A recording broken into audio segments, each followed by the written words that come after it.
Welcome to my another vlog. Ayan, linggo pala ito mga mi. Araw po ito ng linggo na kung saan is nagpaplano po talaga ako na gagawa ako ng DIY Christmas tree. Kasi nga nagrereklamo ang mother ko na yung bahay niya ay hindi man lang ang tawag dito, yung hindi niya matawag na Christmas ba ngayon kasi nga yung walang kumukuti-kuti-kutita. So ayan nga, napaisip ako na gagawan ko na lang siya ng Christmas tree. And dahil meron na rin siyang Christmas light na in-order sa Shopee, so sabi ko para magamit ng husto, gagawan ko na lang siya ng DIY Christmas tree.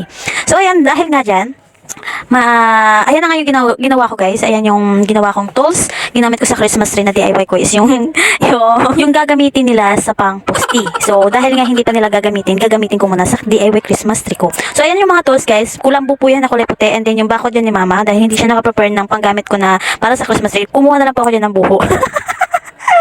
So ayan na guys, may extra tayo. Ayan, dahil may nangangaruling, pakinggan nyo na lang. Oh.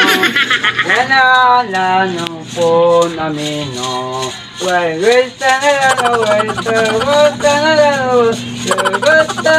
Ipapakilala ko lang guys, yung nangangaruling sa amin is taga dito talaga sa amin yan. So masipag po na tao yan, pangalan niya po ay si Imaw. Ayan, siya po ay hindi po tumatanggap ng mga papel-papel, mga barya-barya lang po yung kinukuha niya, yung gusto niyang para sa kanya, para mabili niya po na. Hindi ko alam po kung paano niya gagamitin yung barya.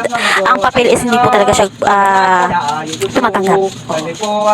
And pasensya na dahil hindi talaga maintindihan yung mga sinasabi niya. Pero at least, di ba, may tono, alam niyo kung anong kanta ang kinakanta niya. Oo.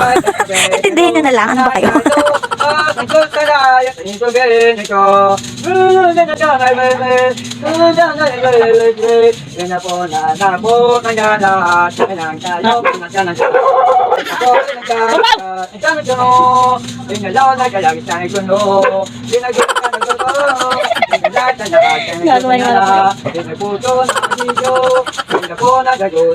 So ito na nga guys, ito na po yung resulta ng aking DIY Christmas tree. Hindi ko na po napakita yung buong paggagawa dahil nga bumabagyo po this time. Oo, that time talaga, bumabagyo. So yun lang, thank you for watching mga mami. Merry Christmas po sa inyong lahat.